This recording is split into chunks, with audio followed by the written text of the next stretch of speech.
Made sa biryani rice yan, ha? Pero minsan, habang ginagawa ko yung mga sandwich, darating na lang yung mga customer namin. So, tatapon na lang yung chips sa akin. Oh, Whoa! Oh, whoa!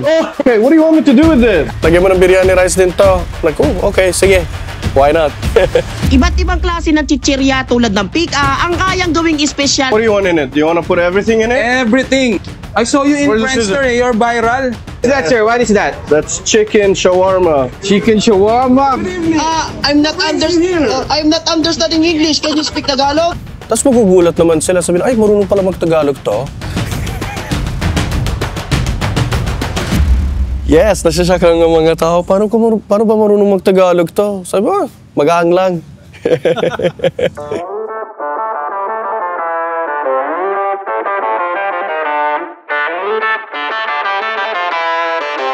Hello po. Pangalan ko Ayman. Kami po may-ari ng Albite along with my family. That's been viral sa social media. Madalas ko nga lang ito mapanood sa social media na usong-uso sa ibang bansa at ang nakakabilib nga meron na pala niyan dito sa Pilipinas. Ang location namin dito lang sa Imus, Cavite, sa Kantong Bukandala, tapat ng Jollibee Bukandala lang. Open kami from Tuesday hanggang Sunday between 5 p.m. hanggang 12 a.m. Except Monday kasi kailangan rin namin na magpahinga.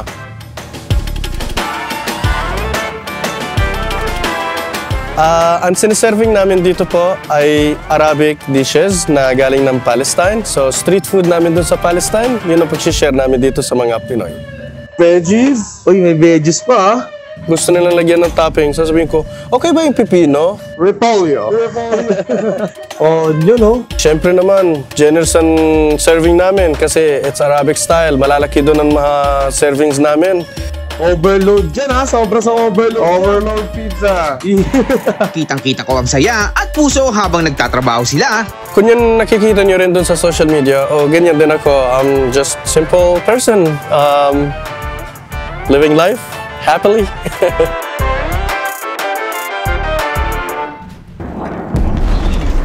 Gulo ang bumalot sa Israel at Palestine. Mga gusali at bahay, wasak. Mga inosenteng buhay na pahamak.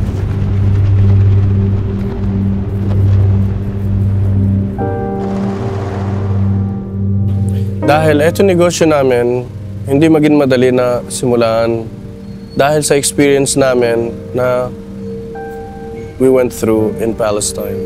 So, there are times na talaga wala na kaming hope that we'll ever leave. It was difficult feeling kasi hindi namin alam anong pagdadaanan namin, not within tomorrow, but within the next minute.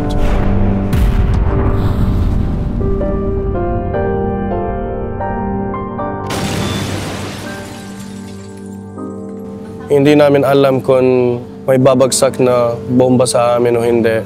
Hindi namin alam.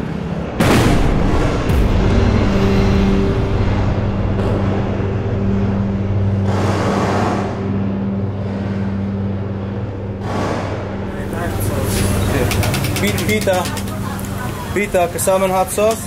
No hot sauce. Kasama ng garlic sauce na? James beef?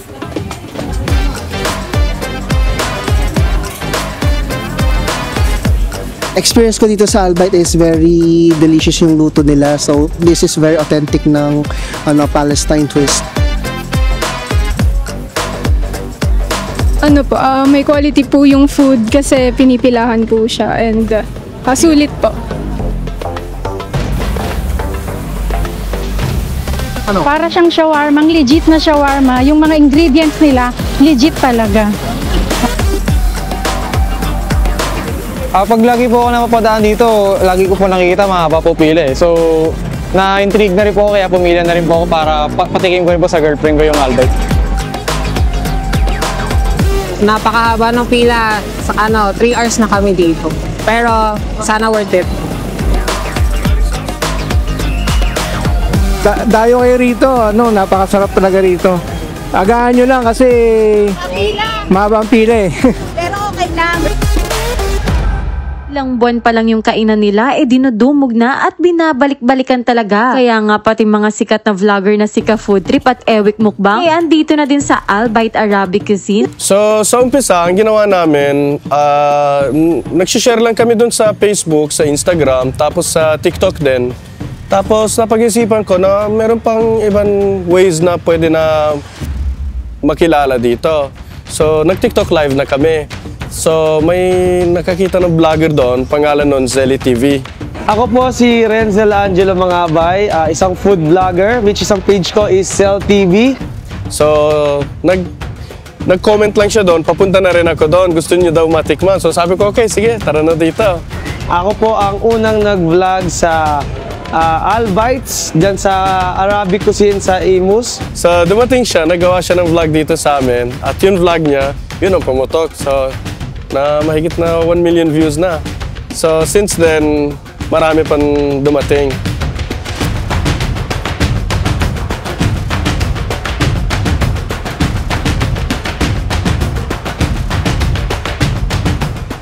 Ayan, nag-trending itong Albites dahil nga sa kakaibang mga tinitinda nila na kaya kinagiliwan at kinatuwaan ng mga tao dahil bukod sa affordable, sulit, napakadami ng serving, authentic yung mga lasa ng mga tinitinda nila. Ano ibang dumating si Ka Food Trip, Silang pinasarap yung pika, grabe.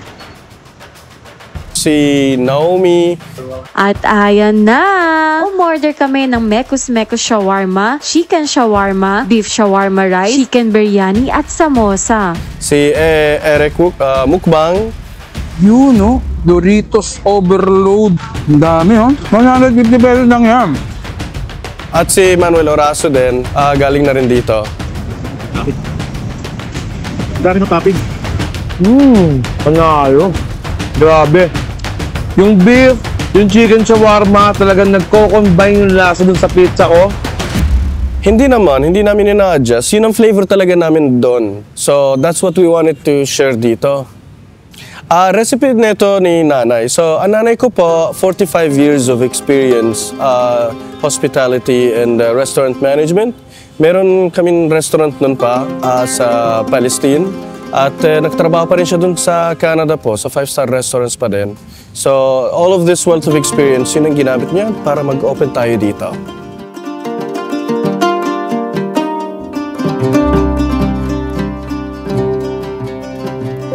At meron silang bagong tinitinda ngayon, which is yung galing sa ibang bansa na Overload Biryani Chips. So, ang chips natin, nilalagyan natin doon ay beef shawarma o kaya chicken shawarma. Pipiliin yung gusto nyo at pwede rin isamahan nyo ng biryani rice at may kasama rin siya ng toppings ng repolyo at pipino at sibuyas. Na sila lang yung nagkaroon dito sa Cavite na nag-offer nga nung mga chips na may lamang biryani rice tapos yung kanilang shawarma. So, lahat yun, mekos-mekos na yun sa loob ng chips at may kasama pa rin ng garlic sauce at hot sauce din. So, totally up to you kung gusto nyo. Meron pa rin kami isang customer nagpa-request ng maglagay ng samosa. So, na-crush ko na lang yung samosa at nilagay ko na rin doon. Sinabayan ko rin yung tamarind sauce doon. Lalong pinalasa pa. Sarap pala eh. Ayun yung mga bags, yung mekos-mekos ng chips nila yun. Parang ano? Parang shawarma din, pero imbis na doon sa pita ilalagay, doon na sa chips nilalagay yung mga laman. Parang feeling ko isa rin yung talaga yun sa mga binabalik-balikan ng tao. So, tulong-tulong lang kami po. Buong pamilya, kami lahat na nagtatrabaho dito. So, everyday kami nagpe-prepare and kami din na nagsiserve. Lahat ginagawa namin, kailangan magtiyaga. Okay naman. Masaya, syempre masaya. Kasi ang purpose namin, gusto namin i-share yung pagkain namin with everyone. Gusto namin ma-share yung pagkain na to so that people know kung anong lasa ng pagkain namin doon sa Palestine. At bago nga sila mapunta dito sa Pinas at dumugin, ay meron silang naging malaking pagsubok sa bansang pinanggalingan nila. Galing sila sa gera sa Palestine. Dahil sa gera, lumipat sila dito at dahil nga sa hirap na ng buhay nila doon at balita ko nga nung pauwi pa lang sila dito, meron pa silang parang naging problema na sa airport, parang ganon. Tapos, ayun, nakauwi sila dito dahil nga sa magulang nila na half Filipino.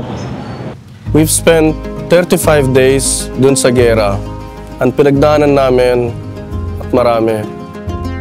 So, during those times, sobrang worried ako sa family ko, sa sarili ko, sa mga ibang tao din, mga kaibigan ko din doon. But other Filipino Palestinians who arrived with them say they faced death every single day. They're about 50 meters away, and then all of a sudden,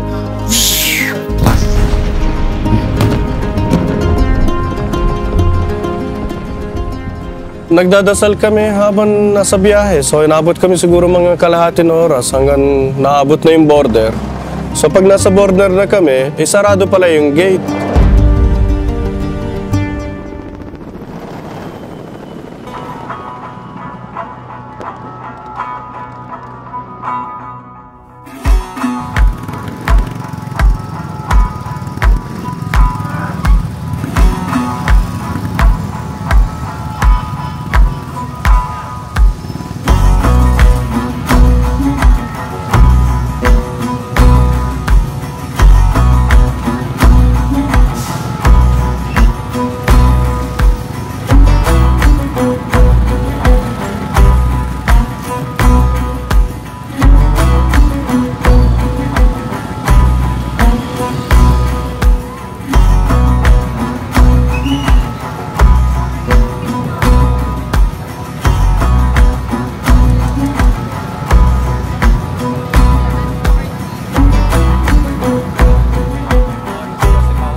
Pagdating ko dito, nakita ko mahaba ang pila dito. So, kinunan ko, hindi ko mapaniwala na talagang mahaba. Ang dami pa ng tao.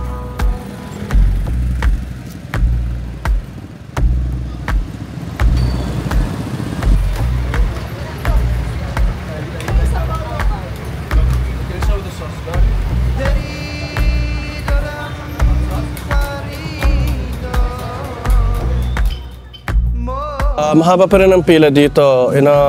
Minsan, inaabot ng alauna pa ng hapon. Nandito na yung mga tao. That's 4 hours before we open.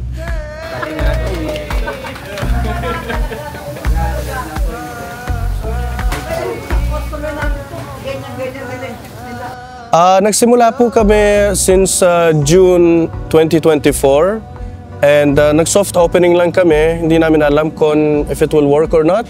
Basta we persevered and we continued.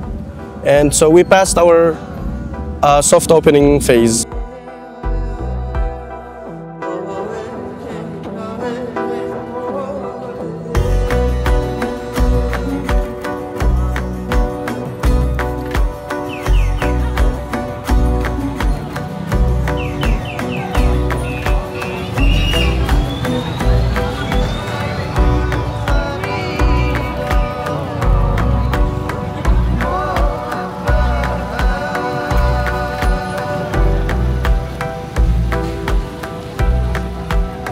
Masabi ko sa owner ng Alvites, sobrang bait nila, sobrang approachable nila, at sobrang masayahin nila.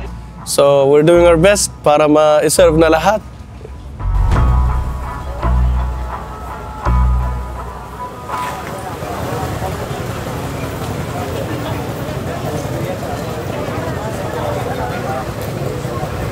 For more inspiring food stories, please subscribe to TKIM TV YouTube channel.